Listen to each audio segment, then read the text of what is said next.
Hey everyone, we'll be taking up some commentary here. Just a side little pit stop here. We have our captain who is cooking up for us out in the desert.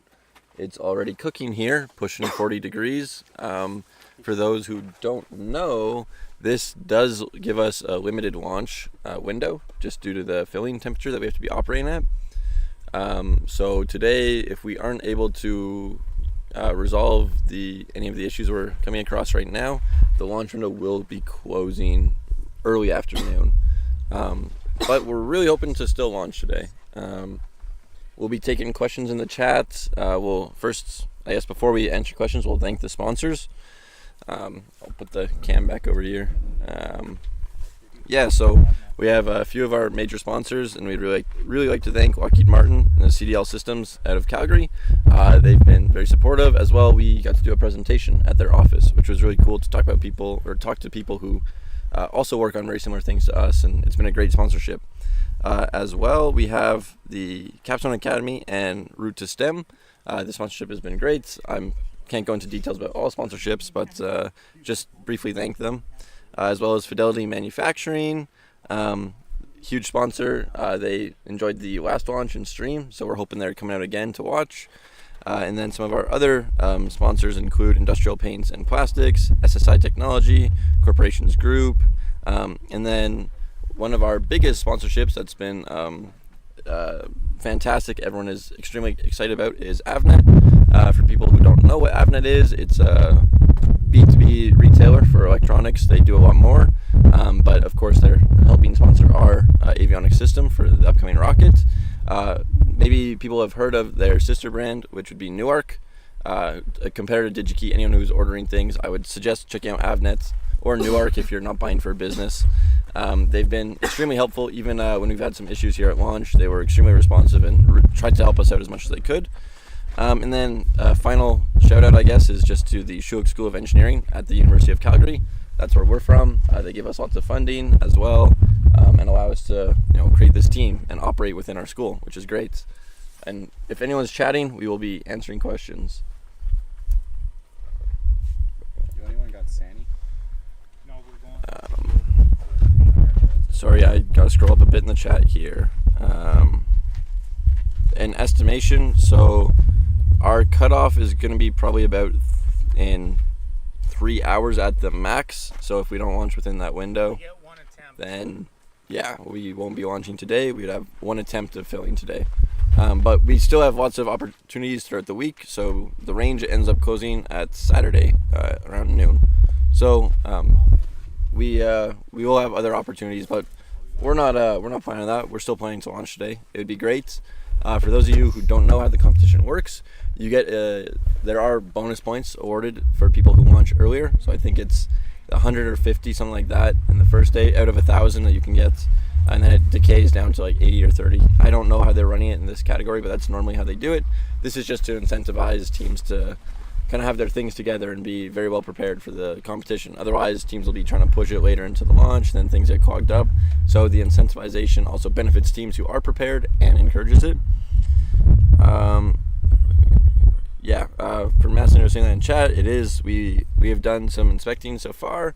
For those who are familiar with the system, we have done 1 leak check this morning, and we are currently fixing leaks.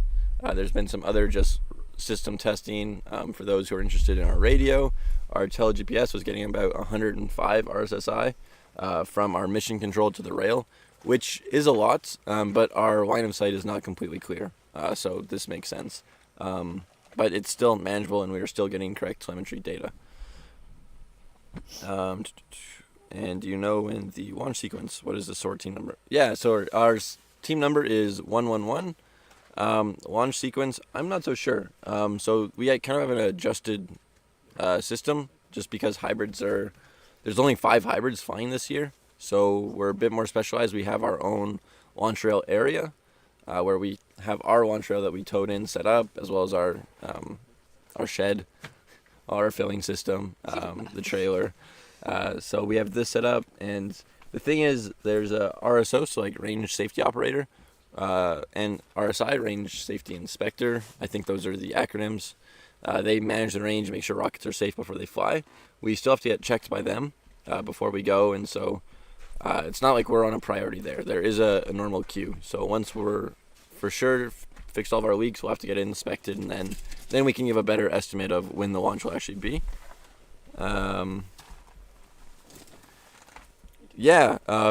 Thanks Matt for coming out. The judges were really impressed, and our rocket was liked by everyone. It definitely inspired a lot of people who are picking up hybrids or trying to make the transition from solids to hybrids. Had a lot of good conversations explaining the system, kind of trying to give guidance, because the complexity jump from a solid to a hybrid is it's levels and levels. It's bounds beyond just a simple transition. And so not to say we're experts in it, but we've definitely failed a lot, so we know where not to make mistakes, and so we can pass on that advice to people. And then the judges, of course, liked it. We had a podium presentation as well, which was on our propulsion system, and this also went quite well. The room was full. A lot of people were super excited to see our rocket and learn more about it. It was also great for us to see other rockets. One of the cool things is that you get to see what other people do, and on top of that, they're going to have different designs. Even for solids, there's interesting things where you can look at maybe how they designed a bulkhead, or maybe how they did their fins, nose cone alignment, avionics bay. Oh, there's a launch. The camera doesn't. Sorry. Two-stage. The camera was shielded, but a two-stage just went off behind us. Maybe you guys could see that. That's actually really close to where we are. Yeah, it was Looks actually like concerningly close to where we are. 400, 300, 250 meters or so? But it's shot away from us. So for those who also don't know how it works, the launch rails are set at a certain angle that shoot away into a recovery zone. And then if winds pick up, they adjust the angle appropriately. I don't see it. It's over. Oh, never mind. I don't see it either. I don't see a It drove. went up good. It went up. Usually if it's a two-stage rocket, that's in the 30,000 feet category. And even tracking a 10,000 foot rocket is extremely difficult. So we lost it. Maybe we'll hear people screaming for drogue a little bit later. Maybe we spot it for them. Maybe some other bonuses at the conference and presentations that we had to do. Bless you. We scored quite highly, and then I was trying to say a funny story. On the first day, we actually couldn't bring our rocket in, just due to the way that we do our motor. There's an igniter that's pre-placed in there that you can't remove, and they don't allow you to bring any energetics into the room or the conference room. So all we had to bring in was our rocket control unit and our mission control, which is the unsung hero of the operation. Okay, this is where we have the GUI.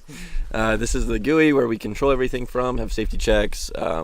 This allows us to operate things remotely, and our system is quite advanced, especially when you compare it to others, especially how it mounts, the amount of solenoids we have access to fill bottles. It's quite cool, and everyone was really impressed to see this.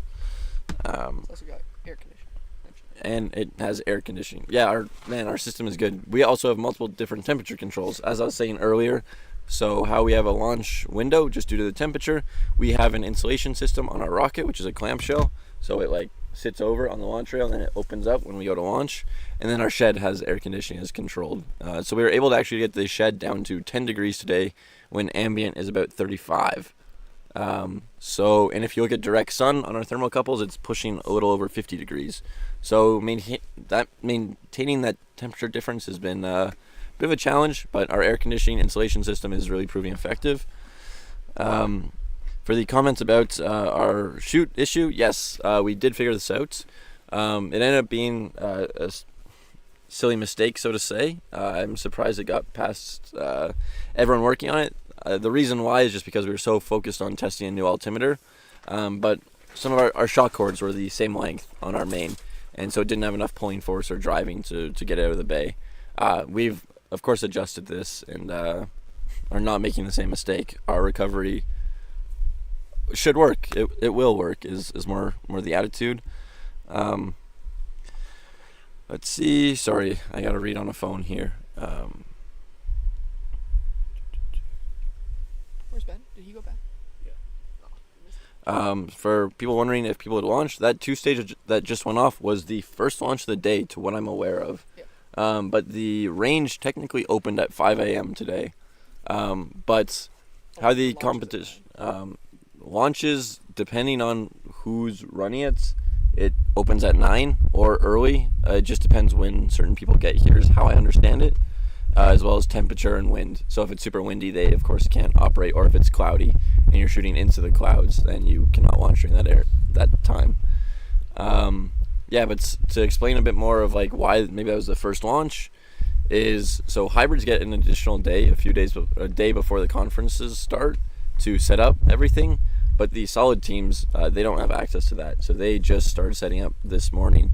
A lot of the teams were here before 5 a.m., which is brutal, especially because I assume a lot of teams were also fixing things late at night last night and have to come early. But it's part of the fun, I guess, of competition.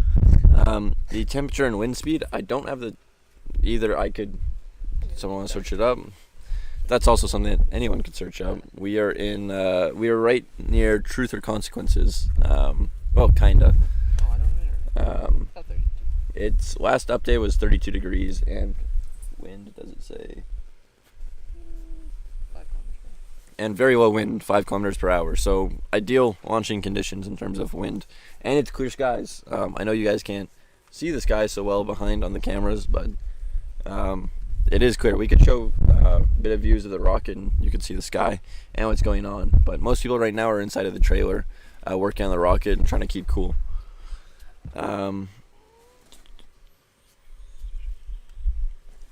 Anything they wanted fixed. Comment by Matthew about if the judges saw anything wrong. The judges were incredibly impressed. The only thing that we had a slight comment on was the power of a radio. So we can just decrease that just because it was it was above what the DTG, the design to something engineering guide. It's like rules of the competition. We're slightly above it on our radio. Just get a bit more range because we try and keep it running throughout the whole flight. We have 2 radios that try and run throughout the whole flight, and one is a lot smaller than the other. Cool. If anyone has any other questions about design or anything like that, I can answer them here. Otherwise, I don't know, there's not so much to talk about. I can talk about what we've been doing in general, or the road trip. The road trip was great. We made really good time. We had 2 trucks that came out, and we had a total of 9 people. Oh, and we also had an additional car. So we had 9 people in 2 trucks and a car. And one of our trucks has our trailer, so that's where we keep all of our tools, parts, literally everything. It feels like all of the stuff that we keep inside of our room, we pack up and put in a trailer. So we're able to get almost all of it inside of the trailer and transport it. We have, out of all the 9 people who came, I want to say 8 of them are certified in truck and trailer and transport of dangerous goods. So we have a lot of drivers who are able to make it out, run shifts. The university likes you to take shifts. There's no point in driving tired if you have the ability to not. And in general, you shouldn't drive while tired. But yeah, we just went straight down. It was like 8 hours each day. We were kind of cruising. Nothing really that stood out as super cool, to be honest. Actually, Colorado is pretty beautiful. Scenery is cool. Down here, also, we got really lucky in terms of scenery. It probably had its big rain burst a week ago. Funny enough, last time we were down here, it had the big rain burst while we were at competition. It seems like they get a week of rain per year in this area of New Mexico. But it did this last week, so everything is green. I can't see the background. I assume you guys can see green up to the horizon, which is, I think, super nice. It's pretty. It's not all dusty and like just dead branches. However, that does make recovery a bit harder.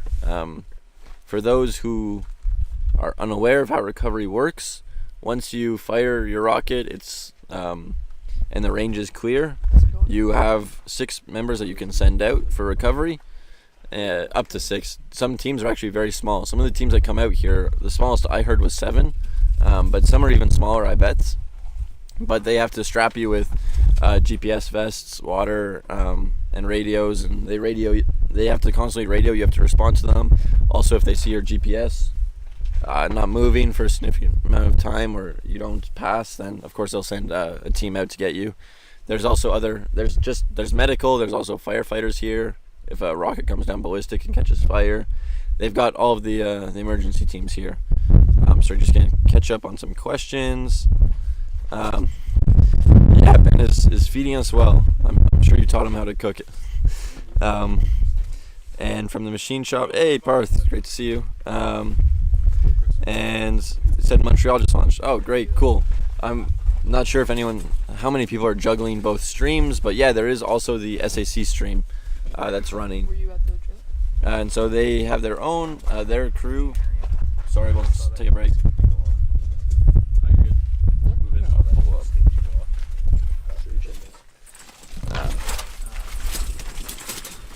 We're just adjusting for the sun here. Sorry, that was a sun adjustment. Yeah, so as I was trying to say before, SAC also has a stream that they run. The stream is really high quality. They do interviews, they shout out the teams, give a bit more insight. You get to see all the launches, not just ours. So in downtime like this, where we'll for sure probably be doing checks for at least an hour is my guess, feel free to check out their stream. Try and see what other rockets are launching. It's a really cool community to see everyone, and it's also super cool to be down here because everyone is interested in the same thing. We're all trying to launch rockets, and it's a really cool place where we get to connect. Sorry, I don't know if we'll mute up over radios or comms checks, but in the event that the audio stops for a bit, that means we're just getting radio transmissions from the launch rail. Some other questions. I'll switch this message. Yeah, right. The SAC stream is really good. My estimate from when we'll launch, ideal case, hour and a half, maybe 2 probably. Might push longer, depends how checks go. But yeah, if you're wanting to see rockets, feel free to check out their stream. Ideally, you stay in ours, but go watch rockets fly. Yeah, there's some big skivvy slicers here at Mission Control. We got the Goon Squad here. It's been pretty good. Insane jumps. And then for those who missed the last stream, I went a little bit over how the competition works. I'll go over it again just so everyone's informed. So there's a lot of different categories where you can earn points, but the idea is you can earn them. Ooh, sorry, something's not working on my phone. You can earn them based off of your design and reports. So everyone has to submit 4 reports, and those get graded, so to say. They'll give feedback where they see fit. And then there's also just the actual execution of your design and how it turned out. So the judges they just assess that at the conference. Then there is a recovery section. So if your rocket recovers, how well it recovers also is a big deal. Let me see what else. There's also apogee, sorry. The biggest point score is apogee, so how close you were to your target goal. So there's 2 different apogee targets, the 10,000 feet or 30,000 feet, and you're directly scored on some percent error, essentially, is how it works. Let me think. There's definitely other areas for scoring points. There's, of course, bonus points for submission of everything early, launching on the earliest window.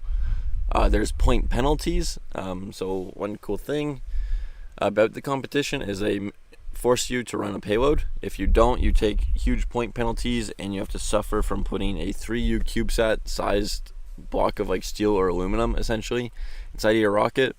Not that anyone's immune from that, because the payload is required to be at least 4 kilograms, which is really brutal, especially a lot of these rockets would fly significantly higher without this constraint.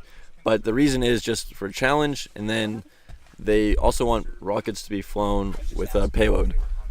And the reason for flying them with a payload is just because if you're just launching a rocket to launch a rocket, it's cool, don't get me wrong, it's great, but that's more of a cert flight kind of thing. There's different certs that you can get, your L1, L2, L3. We have lots of members who have done their cert flights, which is great, but they really encourage running a scientific payload. So this stops just wasteful lighting of rockets. Our payload, to comment on it though, was sponsored by Amino Labs. And so what they're doing is, or I'll explain the payload. They have two different experiments they're running. So we're making our own SRAD, so Student Research and Designed Altimeter.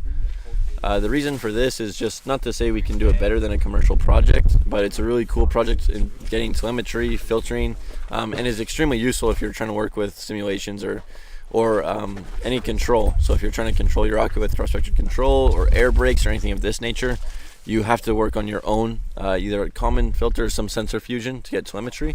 So this is our testing on our filtering. And so how altimeters work is most of them are barometric, so they just check the pressure. As the pressure goes up and then they start to see it come down, it means now it's on descent, time to deploy the small drogue parachutes. It'll come down further until where you say you want, and then main will deploy. Those are usually how they work, is barometric. There's also some that work on gyroscopes or accelerometers, which will detect rollovers.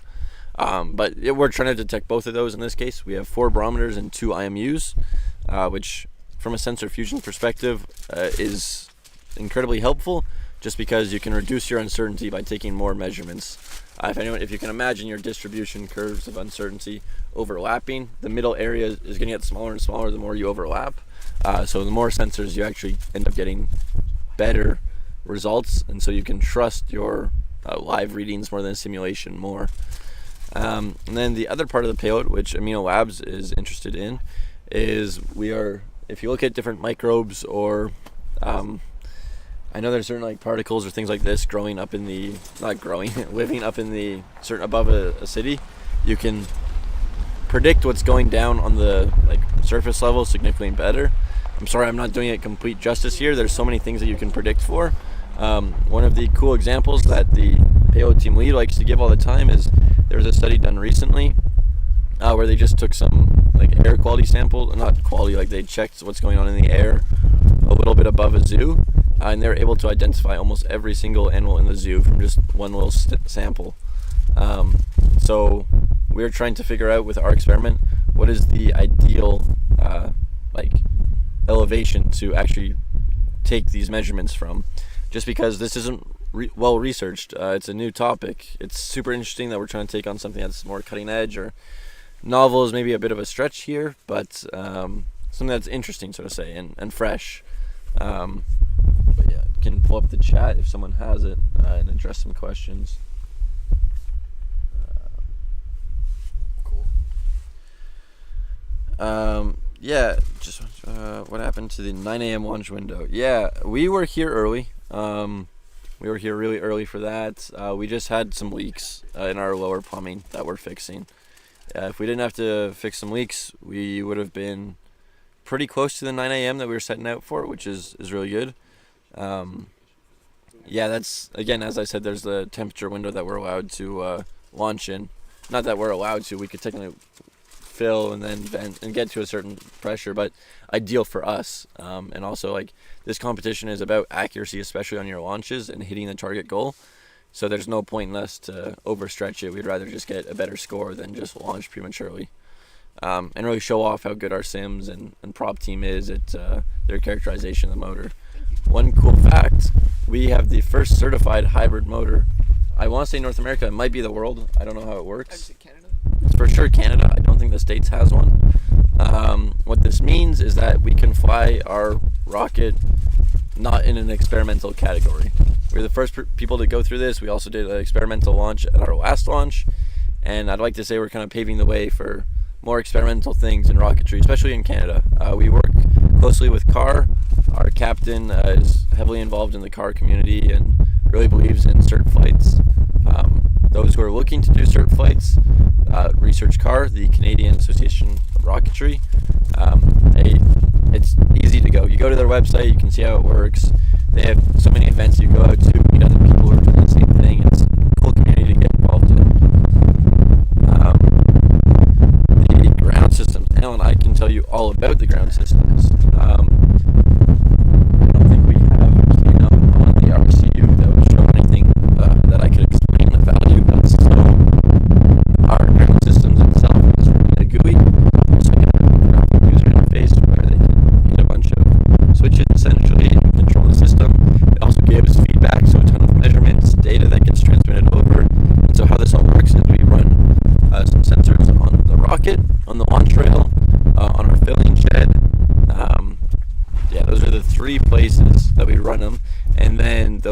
sent either directly to our rocket control units, either wired or through radio. And the rocket control unit has a radio. Well, it uses point-to-points. I want to say it's the internet, I assume, because we're in the 5.8 gigahertz range. And then it just transmits this down to our ground systems, where we process the data and then also can send commands backwards. Another thing that we're really proud about our ground systems that's really safe is that our onboard avionics is what controls all of the states for our filling, arming, test modes, and launch, like these kind of states.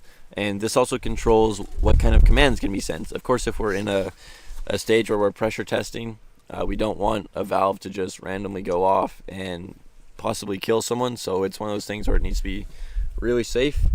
We maintain that with people keeping their distance like it's required. But how do we stop if we lose communication or something like this? We have I can't really adjust the wind, but I can try and stop it from getting in the mic. Give me a sec.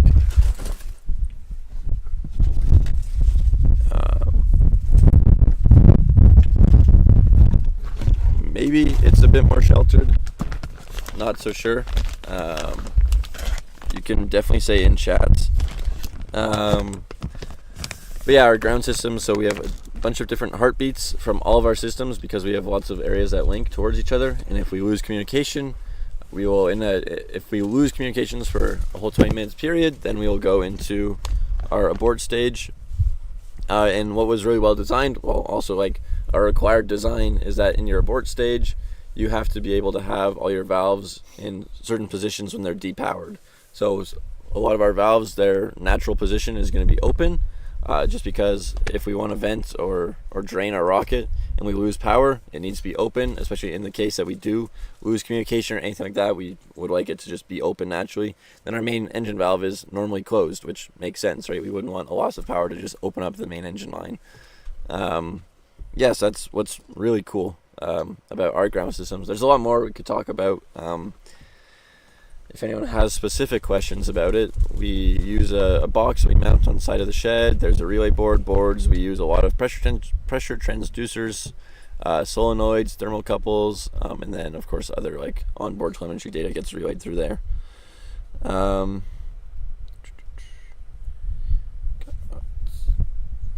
Yeah, for those saying there's other teams with hybrids, yeah, when we say certified, this just means it's non-experimental, like it's certified by CAR, and I think Transport Canada. I don't want to say anything wrong there. I think that's how it works. Yeah, it helps us launch locally is the idea. Yeah, there's a lot of Canadian universities that are doing hybrids or liquids, which is really cool to see. I'm trying to think right now if we have. I know UBC is out here, but they're doing a solid when I talked to them yesterday. There is Queens is here. They were doing a solid. Oh, man. I know Manitoba is here. That was a solid. There was one other that was really cool that was doing a solid. They had like a frog-themed payload. I can't remember what university they were. Which, oh well. But yeah, I guess to address the team spirit, it's been great. It's one of those things that everyone gets dialed in. We want to launch. Everyone has the same goal.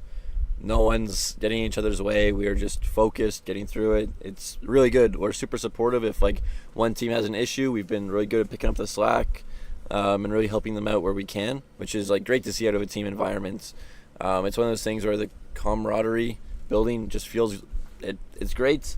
We also get to meet other people here, and I think that boosts spirits when everyone gets to socialize with everyone, and it's just a good time. Really, I would recommend joining some sort of student team, whether you're in like high school or university. Just get involved in something. It's quite cool. In terms of keeping team spirit up, we do run a bit of Smash in the hotel room. Smash Bros. Ultimate. Yep. And yeah, we also go out for food together, go to places. It's been really nice, I guess, to maybe not nice in the stomachs, but like going out and trying all of the like US only like fast food places. Just because we don't have those in Canada, and so like we've been going to US exclusive places only. Another lucky part for us is that we have a Walmart right next to the hotel, so we can easily get food there. And we've bought bulk in Costco. And what was shown earlier was Ben, our captain, was cooking up some chicken for the team on a smoker. And on the judging went amazing, really well. It's also like one of the super nice things about this competition, especially in the hybrid category, is the judges are extremely competent. They know hybrids way better than us. The person who's doing all of our operations safety, he's been doing hybrids for I think a little over 30 years. So when you have people with this expertise, they really like get to understand what's going on. They see where you were smart, where you weren't, and it's nice to feel appreciated when you do something good and they recognize, hey, that was really good. Feels super good. To Madison shouting out our stream, there's no need. Maybe when we get closer to launching, you can for sure share it wherever. Of course, more viewers the better, but just don't want to take away from the SAC event, especially when we are still in like a maintenance period right now, as I'm sure their stream is a bit more interesting. My favorite food place personally, I really like Chick-fil-A. Chick-fil-A is solid. Another good one was Chipotle. I'm trying to think of, we had Sonic's last night, which was solid. Cane's is pretty good. Yeah. I'm trying to think what else was on the list. In-N-Out. I haven't gone personally, but I know one of the vans did. Also like sometimes on the road, of course, you can't all go at the same time, but we try to meet up, especially like one of our trailers for our launch rail it's a bit harder to operate, and so we can't go as fast as the idea, just due to the mass distribution on the trailer. We can't have it fishtailing, so that one we do have to go a bit slower on. I was one of the drivers there, and it does fishtail pretty aggressively. I'm trying to think if there's any food spots left. If anyone can think of any like American only ones that are solid, you can drop them in the chat. I've heard things about Jack in the Box. I'm drawing blanks on restaurants. Yeah, the McDonald's here is a little different. It's not as good as it is in Canada. I totally just had one and lost it. Anastasia, it's great to see you come out. Our avionics system, what changes have we made? So in terms of our onboard avionics, over the past year, the only major change was in our plumbing bay section. Last year at Launch Canada, we had an issue where a valve wasn't opening and froze up. And then the frozen valve, when they need to approach, they had to vent and drain. And so when you drain inside the plumbing bay, you can imagine if you're pumping a ton of really, really cold nitrous through a small area and it's quick and a huge pressure drop, it gets cold. Just like if you have one of those air compressed cans, you flip it upside down and press it, it gets really cold. Same thing. And so for us, we end up dropping to, I think it's about -70, like almost instantaneously. But really quick. And the major effect of this is that actually the air inside of the plumbing bay will condense, and when it condenses, the water can short your boards. And so then after they drained, we had shorting inside of one of our connectors, and then that stopped the rest of the launch last year. So to combat that and to improve, we've now switched to using IP67 rated waterproof connectors for our main engine valve, our drain valve, the pressure transducer we have on the bottom of the pressure vessel, the PT on the combustion chamber, and the thermocouple that's in the plumbing bay, or that's in the pressure vessel. Those have all been adjusted connector-wise to be waterproof. And then the plumbing bay board itself, man, I wish we were like in an area where I could just like pull stuff out and show you guys. It's cool. It's like a little rainbow-shaped board. It actually fits down into the lower section of the plumbing now. It used to be an integration nightmare, having the plumbing bay board in the middle of a huge routing nest of lines. And now we have it lower down inside the plumbing bay in a really weird form factor, because it needs to be able to, it sits in like a rotating disc area. And it sits in there, and then we have a waterproof D-sub that still runs up. The conduit is a similar design, it's just waterproofed on the bottom section of it. And then we end up actually potting the board in an epoxy. We had to use polyethylene, something.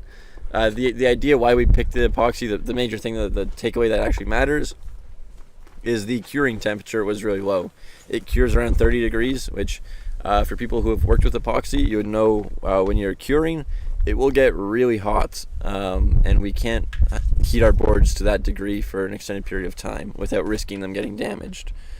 Other changes, I think we've made some change in some like sensor positions. We've redone a few boards. Another major change actually that we just did very, very recently was our power management board. So our last one worked really good, except there was a bit of a design issue with the cutoff voltages, just due to the way that where it was taking these inputs on the power switching IC.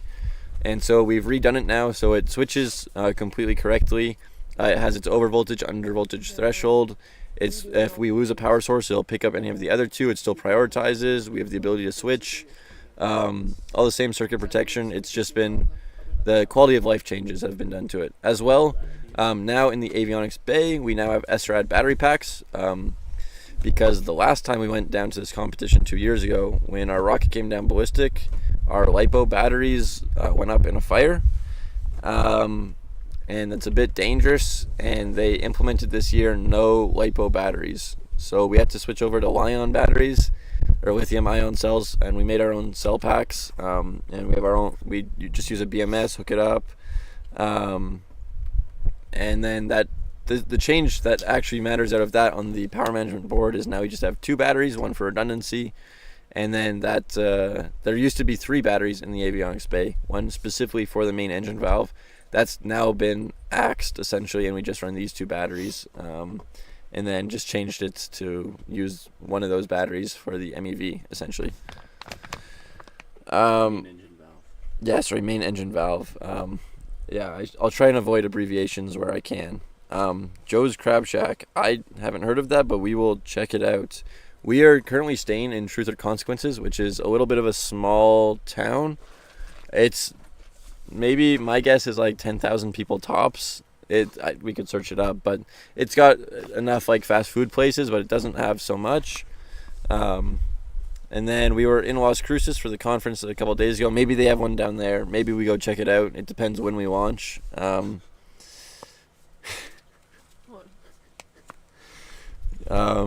How long is the rocket?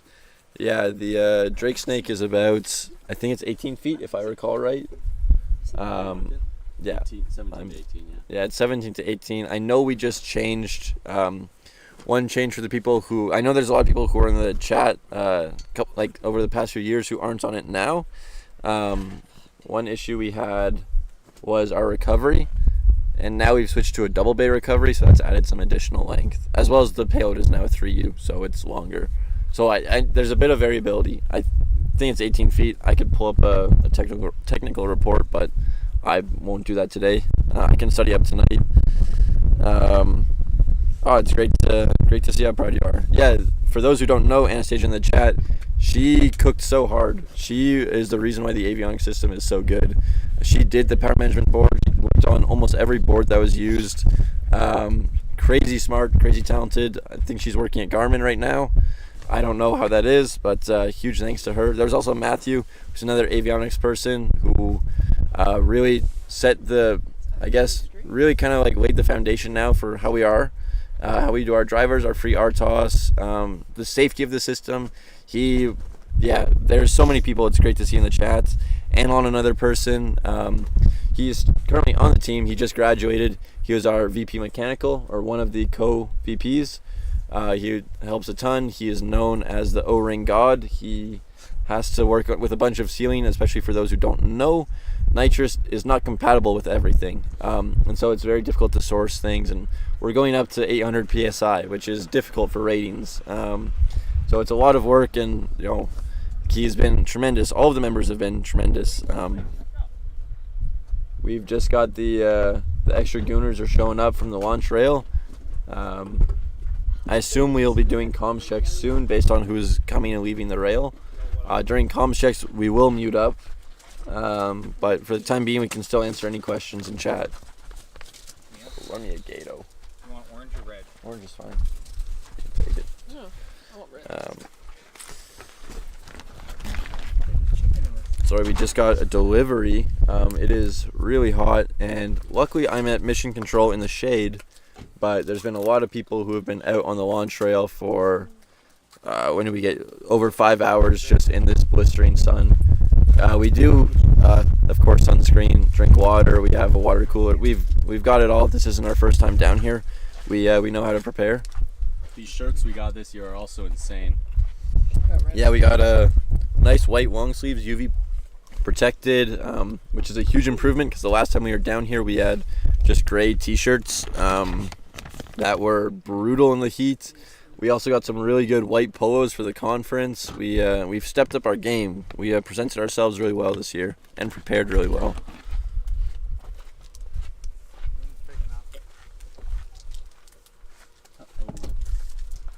Can we tie the tent to the car?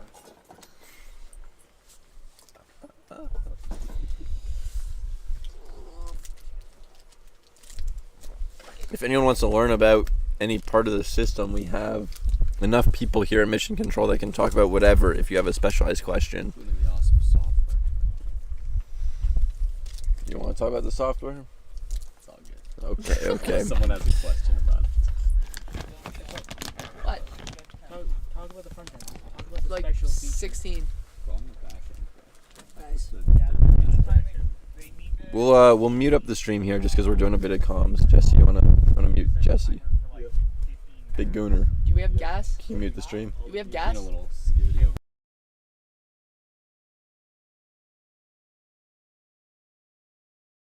over. Yeah, the etymology of the propulsion system, for sure. We have one of the propulsion leads right over here. She can answer, well, she can give you a brief rundown of how cool it is.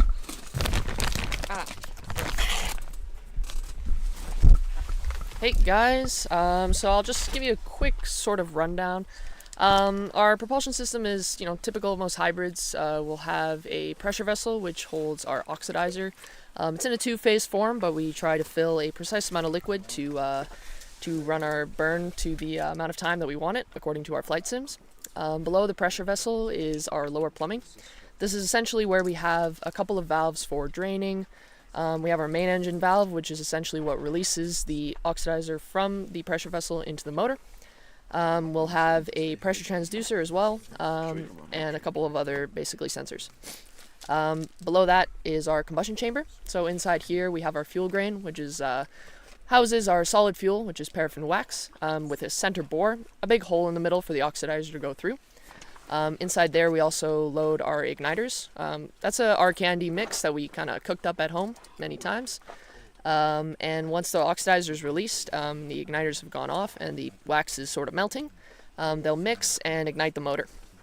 Below this we have a mixing plate. We took a lot of our design from research that was done at the University of Calgary by Colin Hill. Here this will induce some turbulence in the exhaust, which will improve the efficiency of our motor. And then we have below this a nozzle, which is typical of most motor systems. This will accelerate the flow and produce the actual thrust. Above that, at the top of the pressure vessel, we have a couple of other sensors. We'll have our vent, which is essentially used in our abort system to dump the rocket in case, things don't go well. Some of you might remember from last year, this was a helpful system to have when we failed to launch. Also, we'll have automatic vents which release when pressure gets too high. This is sort of a safety measure since we have our pressure systems designed to a certain pressure so that we don't want to exceed this so it fails structurally. So we'll have automatic vents that'll open and release that pressure. We also have a feature that came in really handy last year, which is our passive vent. This is basically a glorified hole. It's a small pinhole in the pressure vessel that'll continuously vent oxidizer during the fill, which kind of allows you to actually get oxidizer in there. For those of you that are interested, the way this kind of works, when a two-phase substance will go into a larger volume, it'll rapidly expand to match the pressure. The problem with this is you need a pressure gradient to drive a flow. So without venting from the top, we couldn't actually replace it with liquid in the bottom. So what we do is we have that pinhole, it'll release vapor, but we'll replace it with a larger mass of liquid, which is how we're actually able to get mass in the pressure vessel. Yeah, it kind of covers everything. Yeah. Sweet. If anyone has any more questions about propulsion, we do have an expert here. I'll pick up some more based off what data we send over radio. So yeah, the rocket control units, when it sends it over radio to our ground systems, it has 9 solenoid positions. Well, that's more so controlled on the back end, which is there on a Raspberry Pi 5. And then we send, I'm trying to think how many thermocouples, I want to say 3. And then we also have internal rocket temperature. Then we have IMU data, so like 9 degrees of freedom. We have barometric pressure. Then we also have thermocouples, and then I'm trying to think how many pressure transducers we have. No. In general, that we send over in data, all data that we send over radio. Just 6? I'm pretty sure we have more. No, some of the valves will have readings. We have readings on valves, but just, yeah, I guess. And then there's also load cells. So load cells, we have 3 of those. 1 on each bottle in the shed, and then 1 on the rail. So the point of that is then you can know how much mass you've lost in your bottles. You can also get pressure and temperature. Can you not do that right here? And then with the mass of the rocket, that's of course how we know what we're filling to. And then the reason why we have the 2 pressure transducers on the rocket for the top and bottom, as alluded to by Mia earlier, is that we have a gaseous and a liquid phase, vapor and liquid, inside of the pressure vessel. So if you have both, then you can also better estimate your percent mixture, which you don't need 2 to do that. You could technically model it with just 1, but it's redundant as well. So it's a better design system, so to say. It's a bit more complex, but better.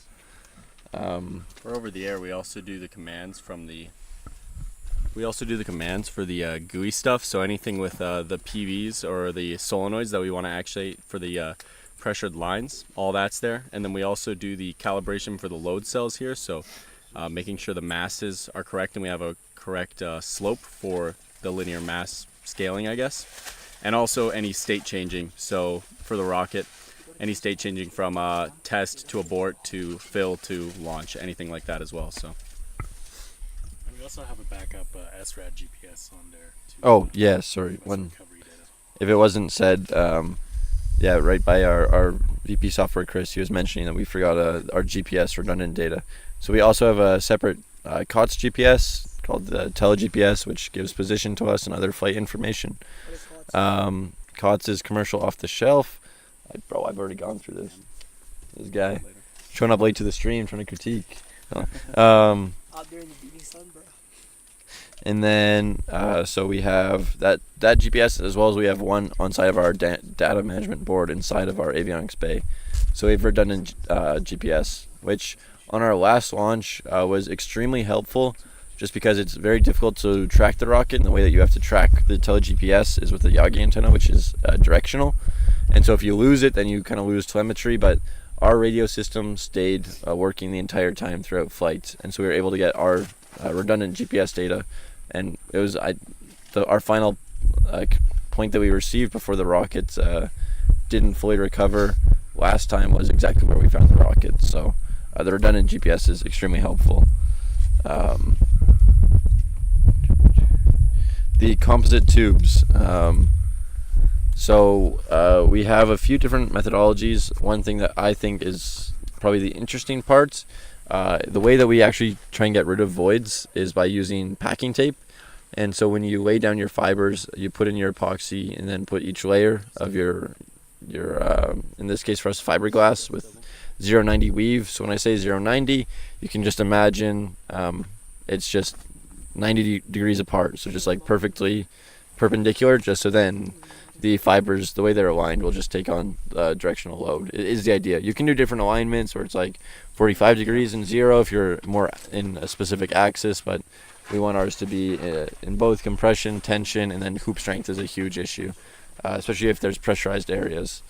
And the packing tape way that we get rid of voids is so when you layer on your layers of composite and epoxy, we wind the tube. Well, it's like winding, but with tape essentially to push out the additional epoxy and apply a pressure as if we're doing it in a vacuum pump, but with more control to get rid of voids. And we found this extremely helpful and extremely effective. Our body tubes, from what I recall on quoted numbers, have a safety factor of like 11 to 12. For those who don't know what a safety factor is, it just means whatever your max operation is going to be is going to... Yeah, we're just going to mute up here. We got a call coming in.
So we gotta run a generator to charge up our mission control. It might be a little loud. If you guys can let us know in chat. If it is, then we might just delay, let things charge up, and then come back. Otherwise, we'll keep the stream running, or the commentary running rather. Got a couple questions. Any updates on go or no go for today and tower raise ETA? Okay, so addressing the one so far, updates. We just completed another leak check. I know it's windy and the generator is going. Might not be the best audio. Please let us know if it's not. Oh, Niraj in the chat. Okay. Sorry. Give me 1 sec. The wind is really pumping here.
Hey guys, sorry, just a little update here. I know we muted abruptly. We are just at the end of a leak check, and we're just doing a hold. So we're going to be muting up again. But just to quickly address some of the questions in the next minute, some status. We are still planning for a go today, which is great news. In terms of tower raise, technically our tower is raised for a leak check because the rocket is on the rail, but of course it's not flying. So for a proper tower raise, best case maybe an hour, just due to us having to finish this leak check, then get it safety checked. Okay, the audio is a 3 out of 5. That's I'm sorry, it's a 3 out of 5. We'll try and have it better. Nothing we can really do, so I guess it's a benefit that's muted. I see it's Michael's Basic. For you guys who don't know, he also has a YouTube channel, posts some really good videos. Check out some Disneyland series. He also does reviews on EVs. Great YouTube channel. Would definitely check him out. Nissan Leaf review is one of the best. Yeah. You also get to see this guy grow up in the videos. It's pretty cool.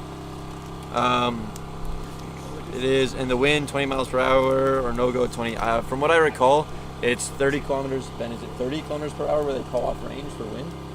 Yeah, 32 here. 32 kilometers per hour is when they call off range. So we're still going to be fine. In the past maybe hour, we've seen like 10 rockets go off. We're going to mute up here. We'll talk to you guys in a bit after the leak check's over.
Turn. Shit.